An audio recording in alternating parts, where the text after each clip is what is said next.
Hello everyone, welcome to our channel Education Hotspot. Here in this video we are covering the next part of your JKPSC 10+2 Sociology lecture series.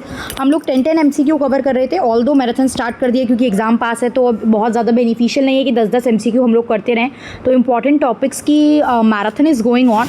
तो यहाँ पे हम लोग क्या cover कर रहे हैं, यहाँ पे हम लोग कवर कर रहे हैं आपका जो पार्ट 22 था वो एक्चुअली इसकी कंटेंट PDF ऑलरेडी क्रिएटेड थी.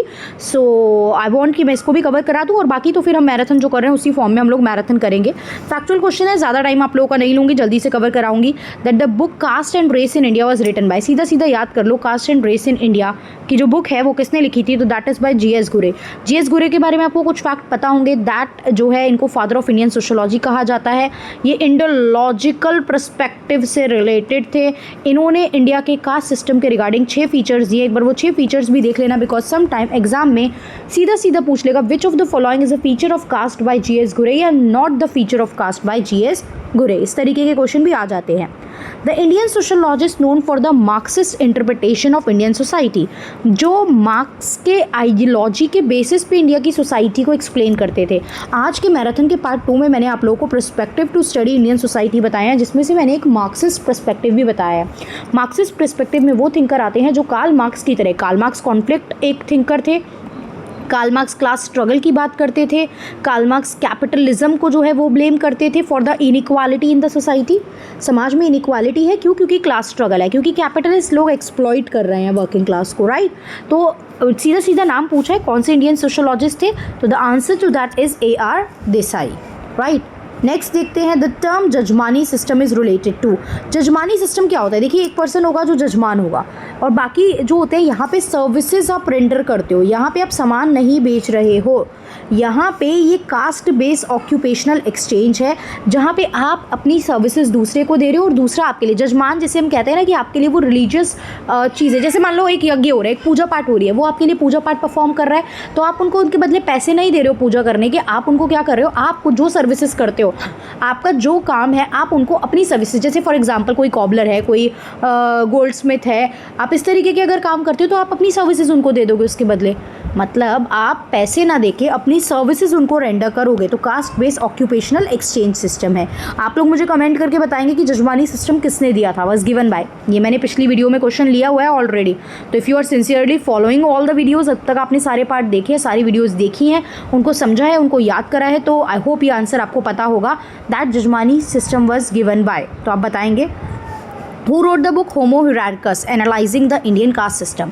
अब सीधा सीधा आपसे पूछ लिया एक बुक का नाम, दैट इज़ Homo Hierarchus. तो Homo Hierarchus बुक जो है इंडियन सोसाइटी की स्टडी में किसने लिखी थी. सीधा सीधा आंसर आप लोग देख पा रहे हैं तो आपको आंसर याद ही करना पड़ेगा, राइट. ये चीज़ आप लोग याद रख लें. यहाँ पे जो पर्सन है वो क्या है, Louis Dumont. Clear, the person here is Louis Dumont. Clear.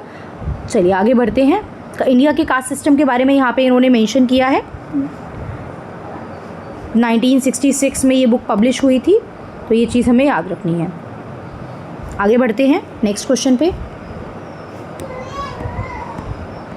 Which Indian sociologist is known for his work on village study. अभी ये आज के मैराथन पार्ट 2 अगर आपने वीडियो देखी है उसमें मैंने बताया है कि GS घुरे इंडोलॉजिकल पर्सपेक्टिव से बात करते थे, वहीं MN श्रीनिवास फील्ड व्यू की बात करते थे. फील्ड व्यू ये जाते थे, उस जगह पे रहे हैं और वहाँ की चीज़ों को समझा है और फिर इन्होंने अपने डिफरेंट कंसेप्ट पे बात की है. तो रामपुरा विलेज, कुर्ग, यहाँ डिफरेंट जगहों पे इन्होंने अपनी स्टडी की है. तो विलेज स्टडी के लिए जो फेमस थे वो थे आपके MN Srinivas. Next question, Who emphasize the need for an indigenous society. Indigenous society की बात कर रहे हैं. इंडिजीनियस सोसाइटी मतलब कि जहाँ indigenous sociology in India. Indigenous sociology मतलब sociology that is based on the Indian knowledge. आप वेस्ट से कंपेयर, वेस्ट के बेसिस पे चीज़ों को नहीं देखेंगे, आप इंडियन नॉलेज के बेसिस पे चीज़ों को एनालाइज करेंगे. तो that is bye DP Mukherjee, right. ये जो फोकस था इस चीज़ पे, इंडिजीनियस सोशोलॉजी इन इंडिया की बात किसने की थी, ये बात करी थी DP मुखर्जी ने. अभी मैं इनके और पर्सपेक्टिव, इनके और व्यू पॉइंट, इन्होंने क्या स्टडी की थी, मैं उस पर फोकस नहीं कर रही हूँ. जो क्वेश्चन यहाँ लिखा है I am just giving you the answer to that. इनके अदर कंसेप्ट जो भी है वो सब मैं आप लोगों के कवर करूँगी जो मैराथन वीडियोज़ चल रही हैं.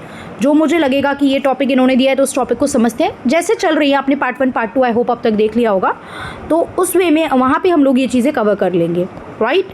Which among the following is not a traditional feature of the Indian joint family system. India की जो जॉइंट फैमिली सिस्टम है वहाँ पे सब लोग एक ही जगह रहते हैं, किचन भी कॉमन होता है, सबसे जो एल्डेस्ट सबसे बड़ा जो मेल होता है उसके पास अथॉरिटी पावर होती है, लेकिन वेल्थ इक्वली डिस्ट्रीब्यूट नहीं होती है। Not always it is true, कहीं लिखा नहीं गया है कि जो जॉइंट फैमिली सिस्टम के होते हैं कि वेल्थ ऑलवेज इक्वली डिस्ट्रीब्यूट होगी among the member, right. What is the main factor responsible for the social mobility in the modern India? Social mobility होता है जैसे आपकी सोसाइटी में फॉर एग्जांपल कास्ट का सिस्टम है, ब्राह्मण क्षत्रिय वैश्य शूद्रास ये डिवीज़न था, या upper class middle class lower class class के बेसिस पे ये सिस्टम है। तो सोशल मोबिलिटी होता है मूवमेंट, या तो आप इस स्ट्रक्चर में मूव कर रहे हो, मतलब अपवर्ड डाउनवर्ड कैसी भी हो सकती है वो, तो मतलब कास्ट क्लास या किसी भी वे में सोसाइटी में आपकी मूवमेंट हो रही है from one level to the another level, right. तो मॉडर्न इंडिया में कौन सा ऐसा मेजर फैक्टर है जिसकी वजह से हमें सोशल मोबिलिटी देखने को मिलती है? तो देखिए, पुरानी सोसाइटी में कास्ट सिस्टम एग्जिस्ट करता था जो कि एक रिजिड सिस्टम था जिसमें मोबिलिटी ज़्यादा पॉसिबल ही नहीं थी। बट आज का जो समाज है वहाँ पे कास्ट सिस्टम थोड़ा सा डिसअपियर होता हुआ देखने को मिलता है, लेकिन क्लास सिस्टम आज बहुत स्ट्रांगली एग्जिस्ट करता है। मतलब इनकम के बेसिस पे डिवीज़न और इनइक्वालिटी समाज में हमें अभी भी देखने को मिलती है।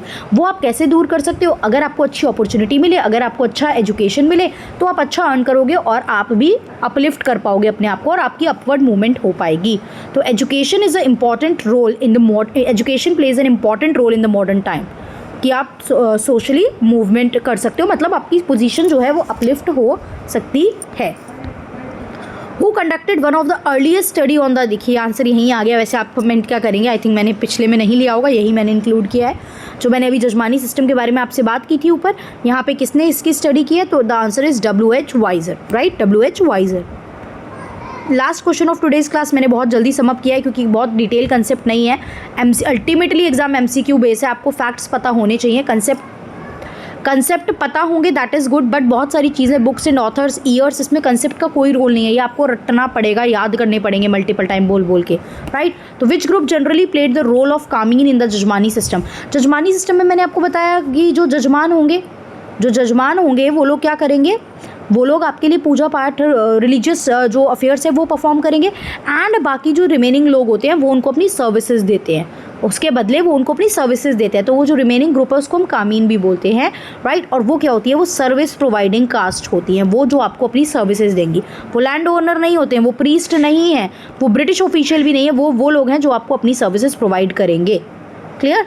सो here we end the part number 22 of this. 220 question अब तक हमारे हो गए हैं, और अब हम ये 10 वाले MCQ और कंटिन्यू नहीं करेंगे। ये PDF प्रिपेयर थी, दैट्स वाई मैंने करा दी है आपको, बिकॉज अभी ये वीडियो आज आपको 4 को मिलेगी, राइट। अब आपके पास बहुत ही रिमेनिंग कम दिन बचे हैं, राइट। हमारे पास 5, 6, 7, 8, 9 एंड 10, आई थिंक 11 को हमारा एग्ज़ाम है, राइट। तो बहुत ही लिमिटेड डेज़ हमारे पास बचे हैं। इन डेज़ में हमको मैक्सिमम यूटिलाइज़ करना है कि हम डाइवर्सिफाइड अलग अलग यूनिट के काफ़ी सारे टॉपिक्स जो हैं वो पढ़ सकें, ताकि एग्ज़ाम में अगर कुछ रिलेटेड क्वेश्चन मिल सके तो हम उसका बेनिफिट ले सकें। So that's all for this. Thank you everyone. कोई भी डाउट, कोई भी कन्फ्यूजन है, you can let me know in the comment box. I will try to resolve that in the remaining जो भी डेज़ हैं, इसमें हम ट्राई करेंगे कि आपकी प्रॉब्लम को रिजॉल्व करके ज़्यादा से ज़्यादा रिवीजन कर सकें। So that's all. Thank you everyone.